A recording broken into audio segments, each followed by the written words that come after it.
Hey, how's it going, everyone? I just want to do a lesson on Matthew 24, and just going to go through this to sort of queue up a presentation that I'm going to do on Revelation.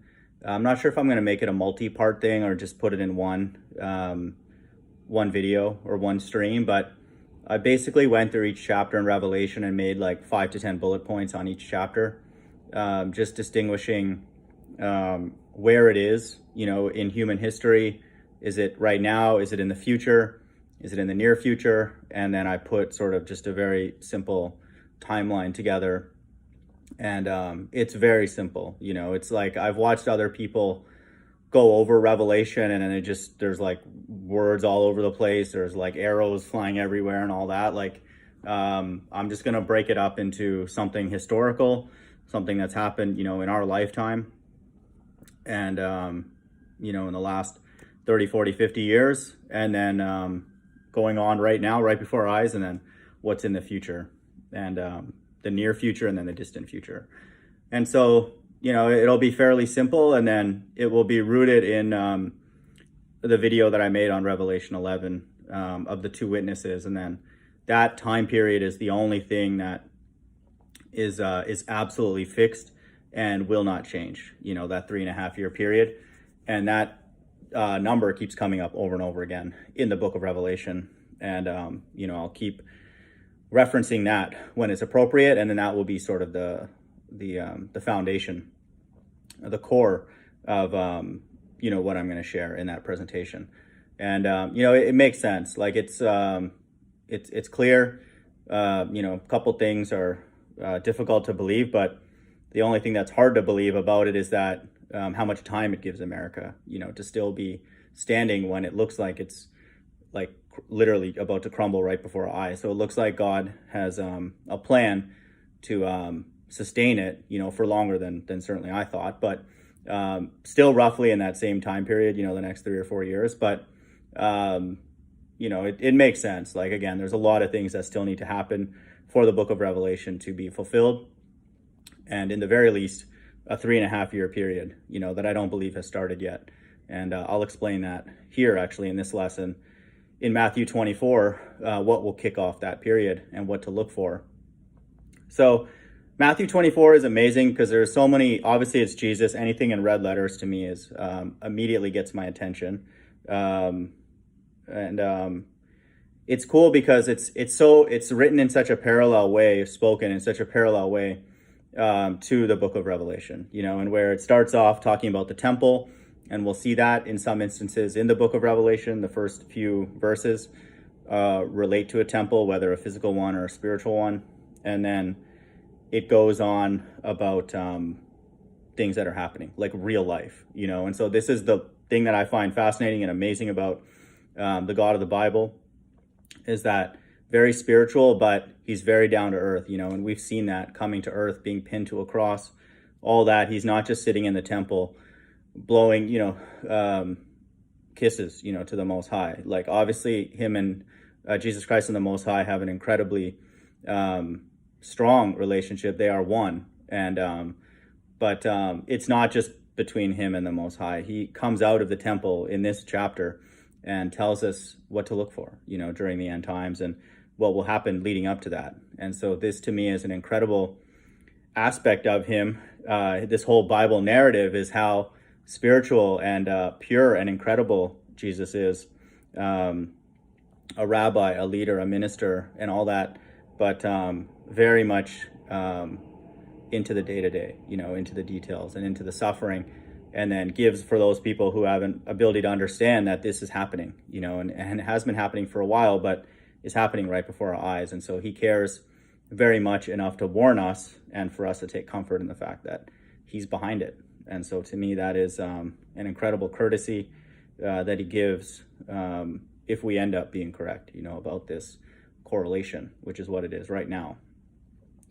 So Matthew 24, again, just note the parallelism, and then I'll reference Revelation a couple of times. I don't want to, make this too long or too heavy, but just as a warm up, to my next presentation on the entire book of Revelation, just show that it's consistent, with Jesus's words. And so Anytime the Bible sort of self-supports itself, to me, it's a powerful link. It's just like in anything else in real life, if you have like 5, 10, 15, 20, 30 sources of evidence, it's you can be pretty confident in it.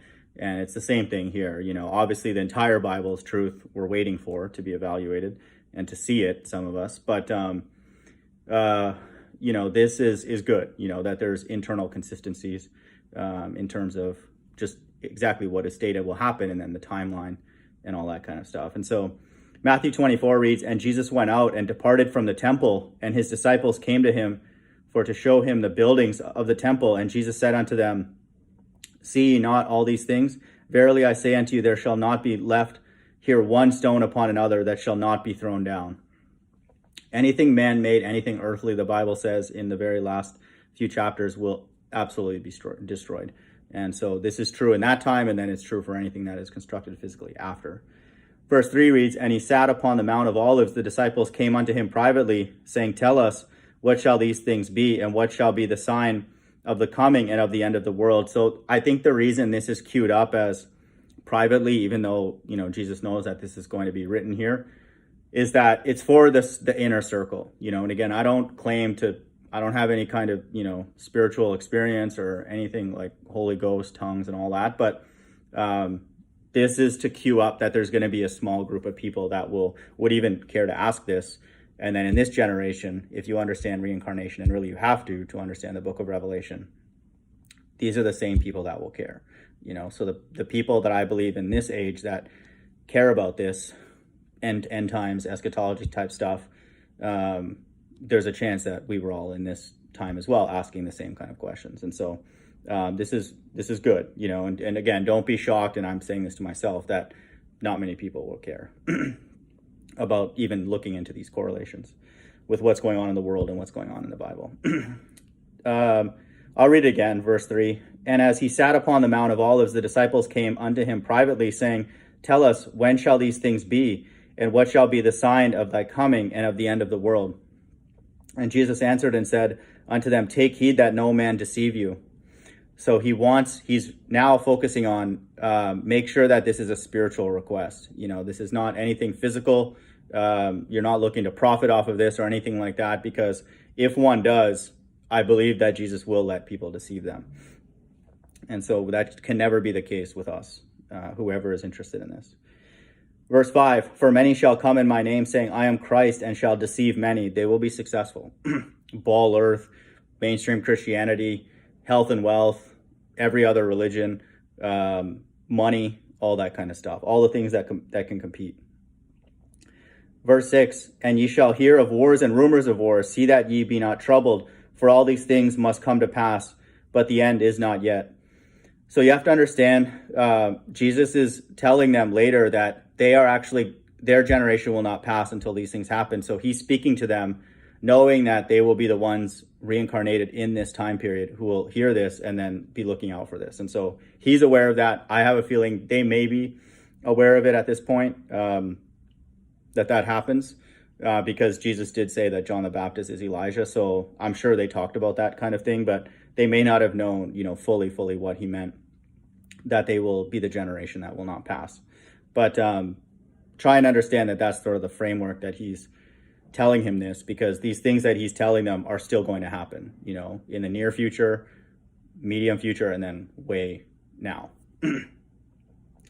"And ye shall hear of wars and rumors of wars. See that ye be not troubled, for all these things must come to pass, but the end is not yet." Again, the chapter is 24, 2:4-6, verse 2:4-6 talks about wars, and destruction. Numerology in the Bible is out of control. It's amazing. Verse 7, "For nation shall rise against nation, and kingdom against kingdom, and there shall be famines and pestilences and earthquake in diverse places." This can apply to pretty much any time in human history. The frequency of the earthquake certainly applies to now. And then the book of Revelation says there's a great earthquake, which will not be like any other has ever happened. And we'll know, people who are on the earth, what's going on. But this is fairly still vague, about the time period. It's in the future and could apply to many different time periods. All these are the beginning of sorrows. Then shall they deliver you up to be afflicted, and shall kill you, and ye shall be hated of all nations for my name's sake. This again is can apply from now when he's saying these words into the future, and even applies actually in the Old Testament, because the same people that would worship and honor Jesus Christ, then and then in the future would also have honored him in the past. It's the same adoration, for him, and so it applies throughout really all of God's creation.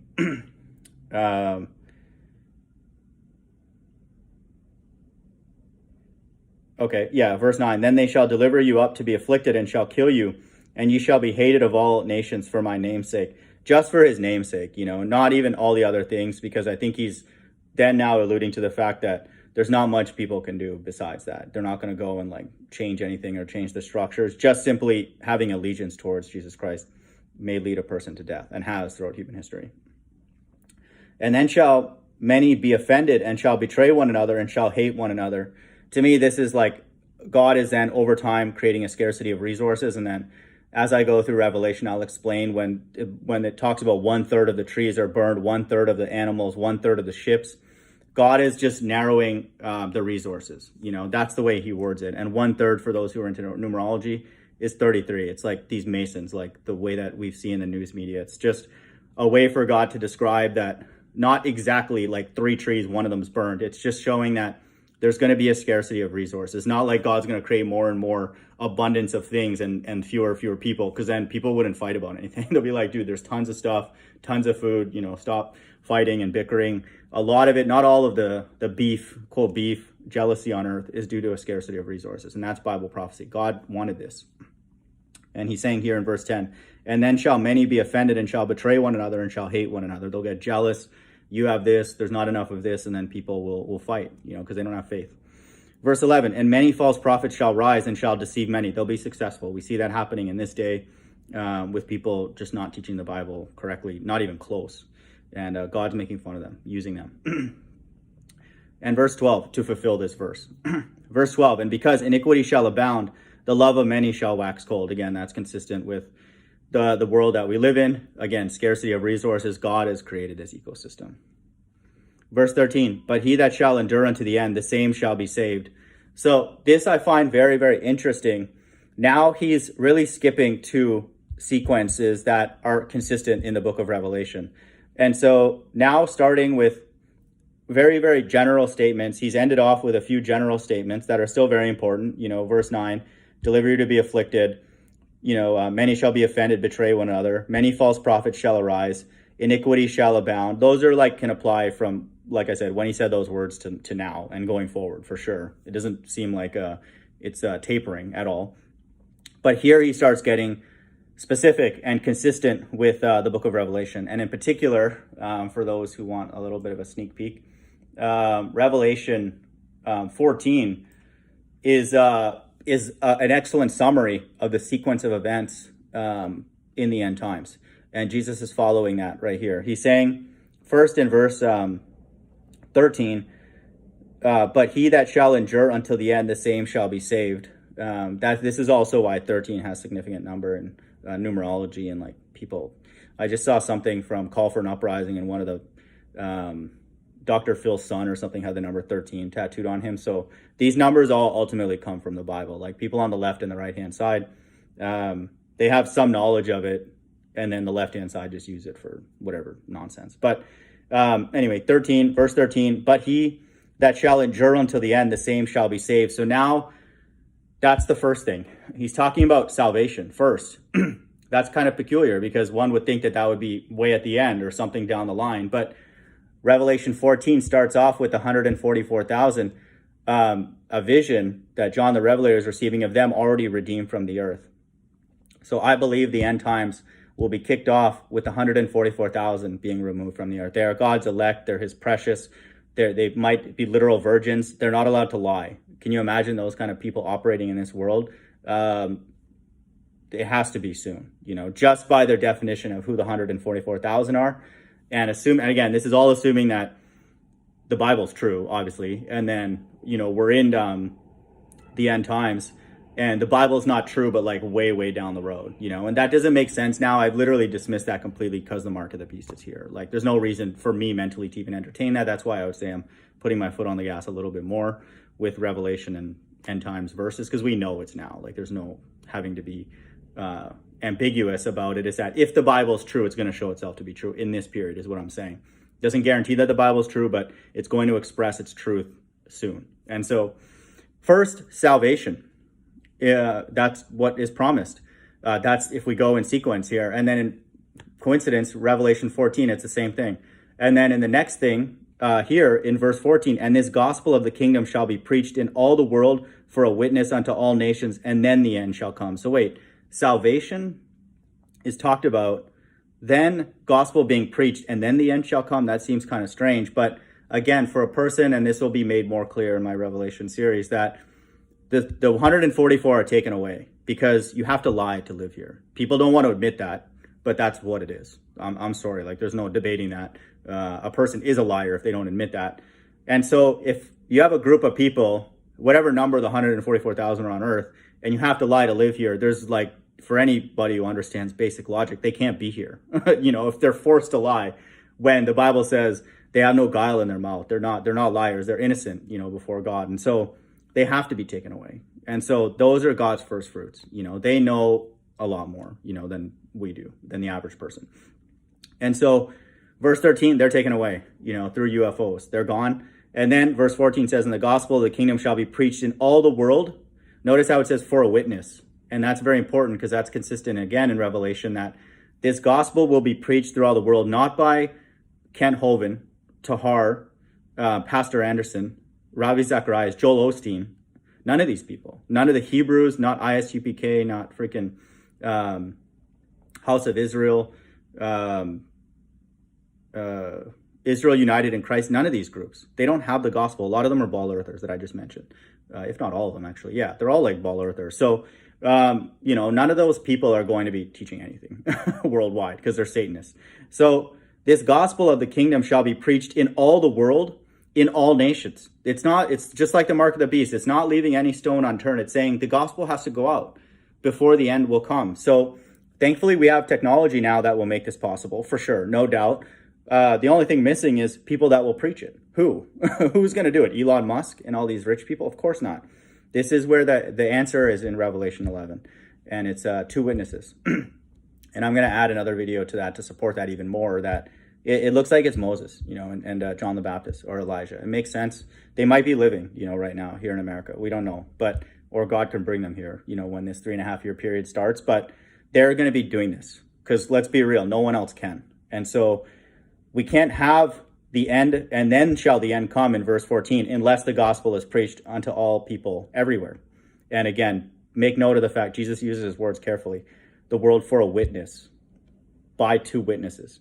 Verse 15, when ye therefore shall see the abomination of desolation spoken of by Daniel the prophet stand in the holy place, whosoever readeth, let him understand.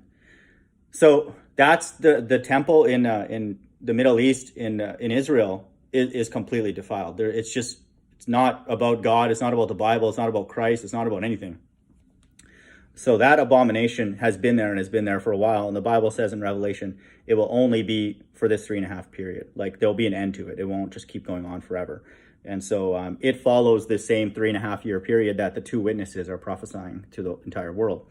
And so that, I believe, this verse also applies to a time in history, but it also very much applies to what's happening right now in the quote holy place, you know, in Jerusalem, in Israel. And so the holy place is not America. I've never seen one verse, people can bring it to me, haven't seen one verse ever where America is described as the quote holy place. You know, it's described as a bloody city full of lies, a whore, the great city, Sodom, Egypt, I mean, the list goes on. A beast, like everything. So this is a layered prophecy, in my opinion.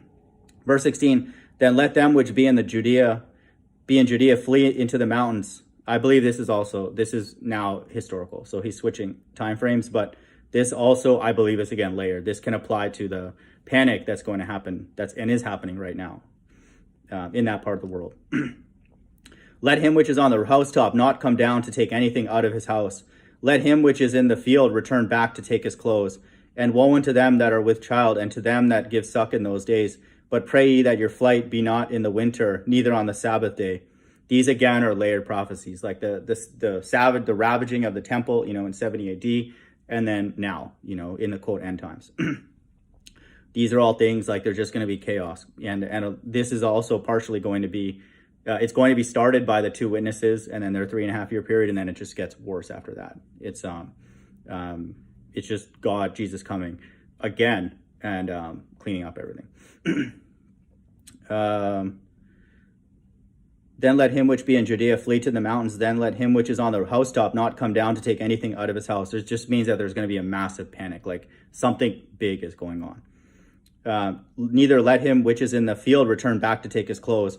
And woe unto them that are with child, and to them that give suck in those days. But pray ye that your flight be not in the winter, neither on the Sabbath day. For then shall be great tribulation, such as was not since the beginning of the world to this time, no, nor ever shall be. And except those days should be shortened. So now he's actually focused in on the 3.5 year period where these two witnesses are prophesying. So during that time frame, when the gospel of the kingdom shall be preached. So really there's 3 time frames that Jesus, in a very sort of macro level, and this is what I'm going to go into, and I believe the entire book of Revelation cannot be understood unless a person knows these 3 major things. Verse 13 says there'll be a group saved, the elect, consistent with Revelation 14. Then the gospel will be preached in a 3.5 year time period by the two witnesses. And then the end shall come, and that's the final destruction. That's when Jesus and all of the angels, all the UFOs come and destroy everybody with the mark of the beast. Those are the 3 time periods. So now when he's going into everything after that, when you see the abomination of desolation spoken of, now he's zooming in on the middle piece. This is consistent with Revelation 11. If you read that, and I'll go through it, it speaks of a group. The actual, temple, the spiritual temple, the 144,000. Then it speaks of, the actual, temple, in Jerusalem in the Middle East. And then it talks about it being defiled, outside of its courts and being trampled by the Gentiles and that kind of thing. And so now he's zooming in from starting 15 onwards into that middle time period of the gospel being preached. And again, it's absolutely consistent with the book of Revelation. Again, he wrote the entire thing, so it's not a big surprise. But so verse 15 is consistent with Revelation in that time period. And then 16 and so on, like I was reading, is just panic. This is just when the whole world is just panicking. And then this is actually when people start coming together in this, quote, new world order. Everybody is against the two witnesses. They know now that those two people in America are creating all this stuff. And then they actually start fighting them, and trying to kill them. So in verse 21, for then shall be great tribulation, such as would not since the beginning of the world to this time, no, never ever shall be. So that's at the end. He's describing everything here as like the crescendo, the buildup, and it's coming. I believe it's coming soon. It has to. Verse 22, and except those days be shortened, there shall no flesh be saved, but for the elect's sake those days shall be shortened. So now it's interesting. He's switching a little bit of the time periods where he's saying that he's now flipping back to the first time period, because he says that, but he that shall endure till the end, the same shall be saved. He's talking about that salvation, that 144,000, and he's saying that those days are shortened. And the reason that also makes sense with other verses in the Bible is that that's also a 3.5 year time period. If you read Revelation 12, there is a 3.5 year period right before the final 3.5 year period where the two witnesses are prophesying, and that's now. I firmly believe that it's the days right now. Everything is in place for that. But Jesus is saying here that these days can be shortened, and that's because only the Most High knows. When this 144,000 are taken away, it's up to him. No one else knows the day or the hour. But once that happens, that's the end times. For anybody, if we witness that, there's no reason to politic or anything. It's over. Like everything after that is just going to get worse. Mark of the beast, plagues, UFOs just zapping everybody. The water is going to be turned to blood. Like all the stuff that we thought were just fairy tales in the Old Testament are going to happen. And the waters here in America are going to turn to blood. And God even in Revelation, we read that he thinks it's great because like they've killed so many people. He's just like, let me turn your water into blood. That's what's said in Revelation. And so that's all that people have to look forward to. I hope to God I'm anywhere near that. But let's say we are, and the 144 taken away, it's like our mind should be out of this place. Like I'm talking about everything going on. There's nothing to politic. There's no freaking work the next Monday, anything like that. It's like now the whole world is against these two witnesses. And then once the world kills them, then the world's going to be against God, and they're going to lose by a lot. Like they'll beat the two witnesses, like physically to death, think that they've accomplished something, and then God comes in, and deals with them. So don't politic for this place. Definitely, if these words happen, in our lifetime. And except those days be shortened, there shall be no flesh be saved, but for the elect's sake, those days shall be shortened. So God is saying that these days that we live in now will be shortened. And so they'll be shortened to a day that no one knows. And that's why the 3.5 year period of the two witnesses prophesying is very rigid, beginning and end. It's known. They're not going to stop until that period is over. And the beginning of that period will only begin once the elect are saved. And so that's when that 3.5 year period begins. And then after that 3.5 year period is God cleaning up the place with people who have the mark of the beast. It's like everybody on the left-hand side. And they fight against these UFOs with a stockpile of apparently 200 million missiles. So, we'll go through that. But that's what all this money has been going to over the years for the quote military industrial complex. If you ever read the news and wonder like, hey, like the defense is missing $1 trillion and all that kind of stuff, we wonder like, hey, where's this all the NASA money going to and stuff? They're stockpiling weapons, not to fight against each other. A few will be used to destroy America. The rest will actually be used to fight against UFOs. That's what they're preparing. These people, these leaders on Earth, just give us like garbage to sit and debate, little chat rooms, flat Earth, ball Earth, nonsense, Mandela effect, whatever, go talk about that. They're preparing for a war in heaven, and they know what's going on. The people on the left-hand side, they're dying and being reborn into new bodies, and God's giving them new instruction. If you read the book of Revelation, angels are handing out plagues. And so the left and right-hand side know what's up, literally. They know what's going on. And so that's what's going on. That's what all this stuff, all this money printing and all that stuff, and all the nations are aligned with the fake moon landing and the flat earth. They all know, like all the governments are working together to accomplish these words. Okay. So that's the kickoff of the end times, is the elect being saved. And they would have to be, because you're not really being saved from anything if you're in the tribulation period. If a person is in that 3.5 year period, even for a day, it's not really being saved from anything, because people early on are going to know that it's bad, and then they're going to give up their life because they're going to refuse the mark of the beast. So there's a group, I believe, that are outside of that. And that's these people, the 144,000, because they're actually being saved from tribulation. Like Jesus says here, the most tribulation that's ever happened, ever. And so that's what, quote, salvation means. Then if any man shall say unto you, lo, there is Christ, or there, believe it not. For there shall arise false Christs and false prophets, and shall show great signs and wonders, insomuch that if it were possible, they shall deceive the very elect. Everything actually I'm realizing now is about this group of people, because God is actually sending the delusion. So he's trying to fool these people. And I would say in the times that we live in now, you don't have to be that deep to not be fooled, but that's what this is for. There's ultimately a group of people that will be the co-leaders in the kingdom of heaven underneath, Christ and the 24 elders. But that's why he's doing this ultimately, is that there's a lot of other people that are actors. And even if we're not in this group, the next group, I'm just saying, don't get too invested in the world, if these things happen in our lifetime. And just with the news clipping I just posted recently, there's more UFOs being sighted. So it's not far away for sure. God's not doing that by accident. These UFOs are going to start interacting with the earth regularly, not just once or twice, pop up here and there. They're going to interact first in a major way by taking away 144,000. And then if you watch my video on the two witnesses, they take them away. And then at the end, Christ comes and just does the final cleanup. So the UFOs will be interacting with the earth, I would say, more regularly now, and they have been for a while, but from now and going forward. And everybody will deem them aliens or evil, or like, look at all the plagues they're administering through these two witnesses and all that kind of stuff. So they will be the quote enemy. It won't be Donald Trump or any of the world leaders or anything like that.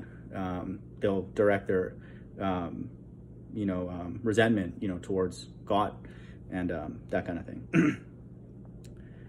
So the elect will not be deceived, and I would say for people out there, who can hear this, we know we're in a movie. A lot of us know this. Like, I would say non-religious people know this. So spiritual people, we know this. We know what's going on. We know that the governments are all aligned. We know we're on a stage. We know we're in a movie. And we're not saying this to be arrogant. We're just letting God know, like, we get it, and all the things that he wanted us, not be deceived, be humble, be kind, be charitable, and all those kind of things. Maybe we didn't do it perfectly, but we get it, now. Verse 25, behold, I have told you before, wherefore if they shall say unto you, behold, he is in the desert, go not forth. Behold, he is in the secret chambers, believe it not. He's telling us don't trust the media. Like, he's not saying that these people are going to come to our door, knock on our door, whatever. He's like, there's just going to be a lot of like fake news, and he's prophesying that here. Don't believe them. This is a spiritual thing. God communicates to us directly. He doesn't need a mark of the beast, doesn't need a microchip. He tells us things through the Spirit, through our mind, through common sense, through our experiences, through other people who sincerely want truth. It's those are the things that we should rest on, and ultimately common sense. Like, just be humble and all those kind of things. Like, I posted a video recently about characteristics on how to receive truth. That's a fact. Of all the things that I post, that is the most factual thing that I've ever shared. So just believe that. Verse 27, for as lightning cometh out of the east and shineth even unto the west, so shall also the coming of the Son of Man be. It's going to be in the sky. That's what he's saying. It's not going to be a new CNN report like, Jesus is over here, on Main Street in Houston or whatever. It's going to be up. It's going to be obvious, just like lightning is obvious.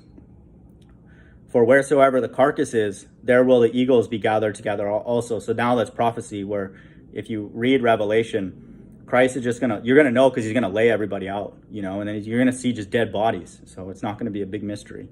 Verse 29, immediately after the tribulation of those days shall the sun be darkened, and the moon shall not give her light, and the stars shall fall from heaven, and the powers of heaven shall be shaken.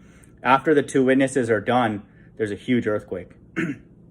And that's what he's describing here. So so he's jumping around, but for those, again, once a person can go through my Revelation video and accept it, this will make sense. And so whatever he's referring to is correct, whatever block that he's referring to in Revelation. It's internally consistent to that.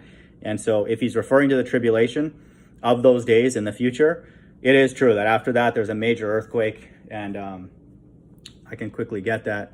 But if you read the end of Revelation 16, you'll see that this happens.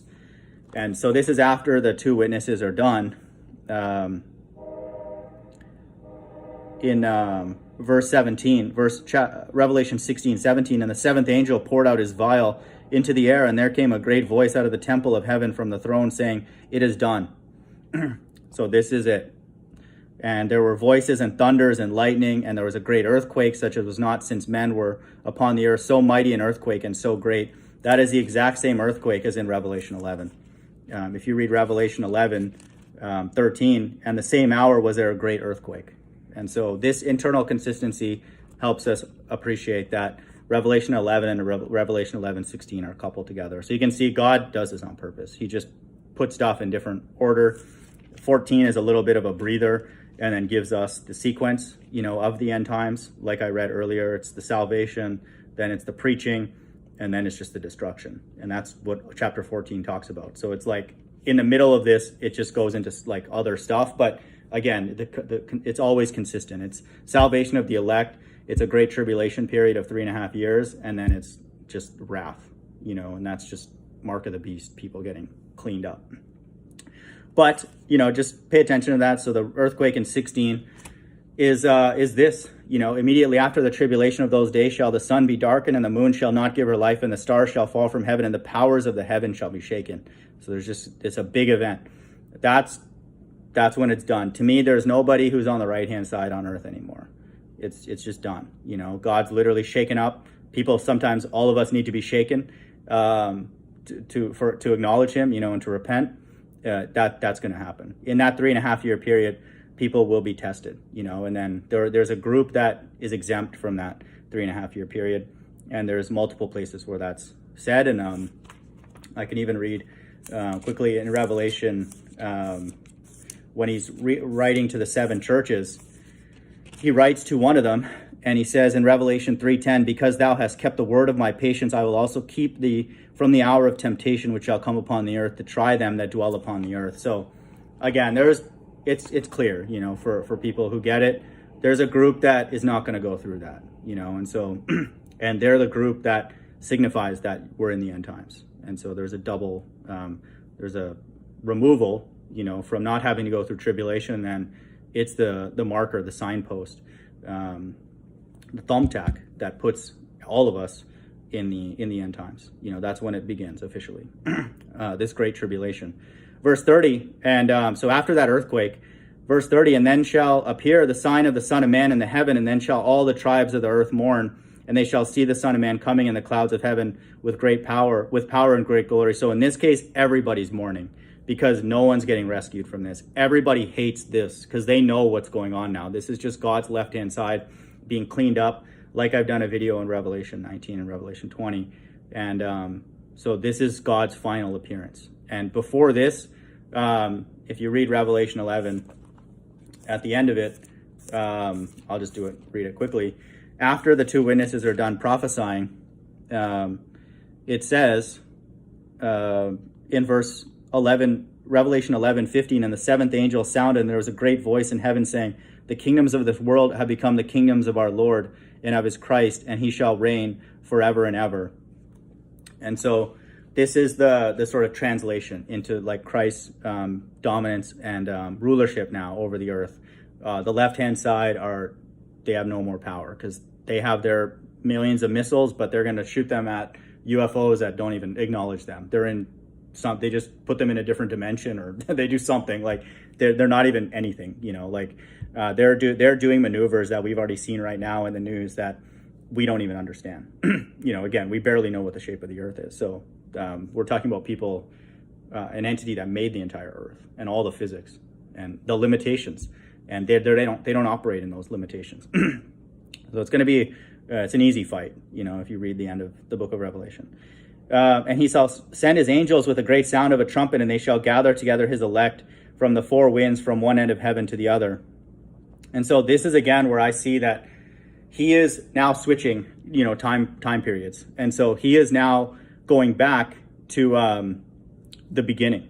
And this is where he sends his angels with a great sound of a trumpet, and they shall gather. We know that this is not the same as the verse before, because in verse 30 it says, and then shall appear the sign of the Son of Man in heaven, and then shall all the tribes of the earth mourn, and they shall see the Son of Man coming in that's a different time period. That's the end. That's when everybody is just sad. They don't want to see him. That's not in verse 31, because those people would not even be anywhere near that time period, like where people are mourning and don't want to see God. There's lots of people right now, who are looking forward to this. And so those are the people that are these elect. And so he's now switched time frames to the very, very end. And then now he's talking about his first appearance, where he sends his angels with a great sound of a trumpet, and they shall gather together his elect from the 4 winds, from one end of heaven to the other. And so it can't be related to 30, because that would mean that all tribes of the earth are not mourning, because there'll be lots of people, who are looking forward to his appearance.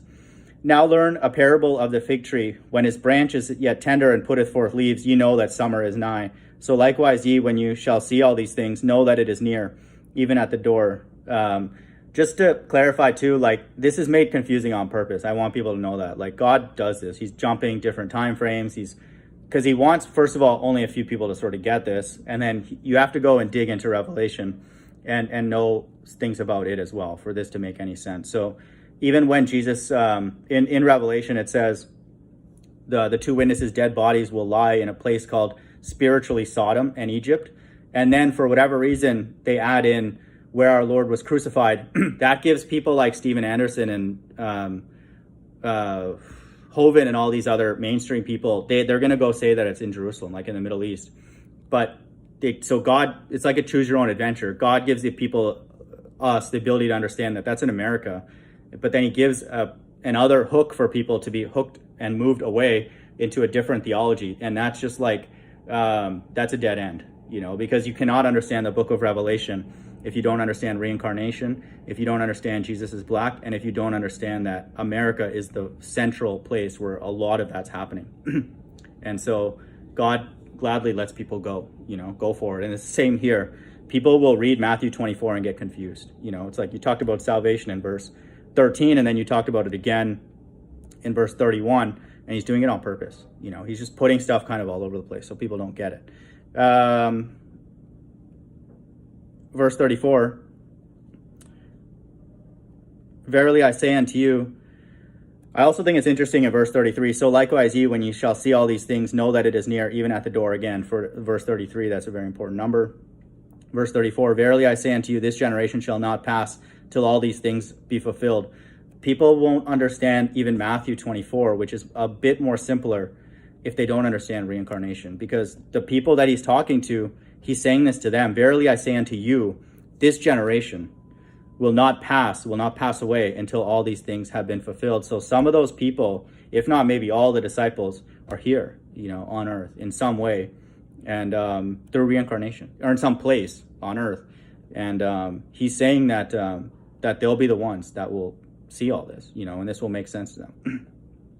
Verse 35, heaven and earth shall pass away, but my word shall not pass away. And so God tells us that we can trust these words. Don't trust anything on earth. And like it said earlier, in verse 26, wherefore it shall say unto you, behold, he is in the desert, go not forth. Behold, he is in the secret chambers, believe it not. Again, that's verse 26, 2666. Don't trust that. He's just like, forget about that fake news, all that. This is a spiritual thing. And God communicates to us, and we understand, when he speaks to us. Verse 36, but of that day or hour knoweth no man, no, not the Father, no, not the angels of heaven, but my Father only. Again, that's in verse 36, 666. That is the beginning of destruction. That is the beginning of the Great Tribulation period. And there are a group, the elect, that are rescued out of that. And only the Heavenly Father knows, even Jesus himself. So he's getting an instruction from the top to do certain things, to direct him and his angels to go and collect the elect. Verse 37, but as the days of Noah were, so shall the coming of the Son of Man be. He's not talking about at the end where he's killing everybody. He's talking about at the beginning, now, like where there's this quiet sort of time, this weird feeling on earth where it's like calm at the same time. It's just wars popping off, people dying and bombing each other. And so that's the way it's going to be. That's the way it's going to feel. People are still giving into marriage. Everybody in America, they don't even know what's going on. Like, economy's tanking, there's wars popping off all over the place. It's just like, hey, like, how are the Lakers doing? What's LeBron up to and stuff like that. So that's Bible prophecy. Verse 38, for as in the days that were before the flood, they were eating and drinking, marrying and giving into marriage until the day that Noah entered into the ark, and knew not until the flood came and took them all away. So shall also the coming of the Son of Man be. And so God's elect will be taken away. And if any of these people in the Bible are here physically on earth, they're of the elect. And it's going to be no different than Noah and his ark. Except this time it's going to be UFOs. Verse 40, then shall two be in the field, the one shall be taken and the other left. Now he's going into the specifics of this quote unquote rapture.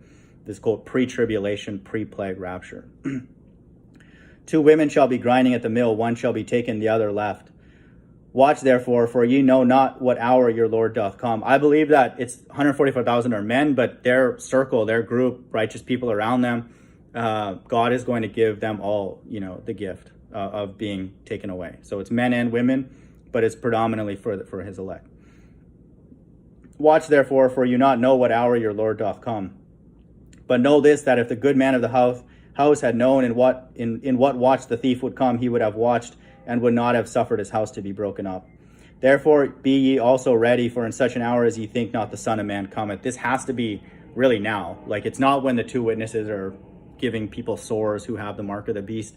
Everybody knows that that's God. Anybody with common sense knows that that's not a human thing doing that. And it would be Moses and Elijah. And so, like, you just got to go and ask them, like, hey, who are you? They're not going to lie. They're not allowed to lie. The elect are not even allowed to lie, much less those two who are like 24 elders, maybe even above the 24 elders, the two on the Jesus's left and right hand side. They're not going to lie. They're going to know everything about this Bible because they're the main players in it.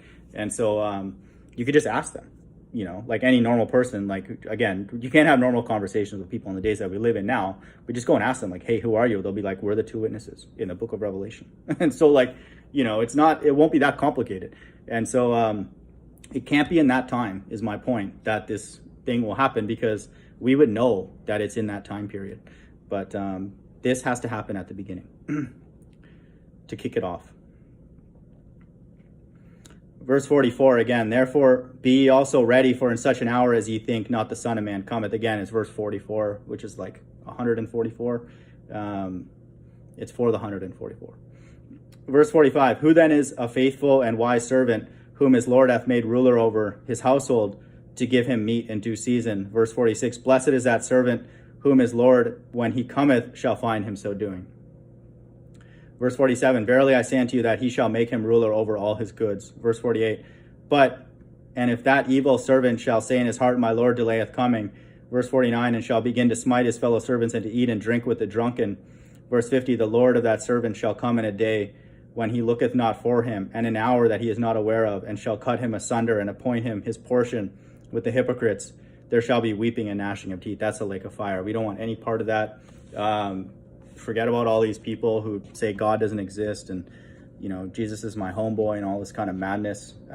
These words are coming true right before our eyes. Hope everyone's doing well. Bye.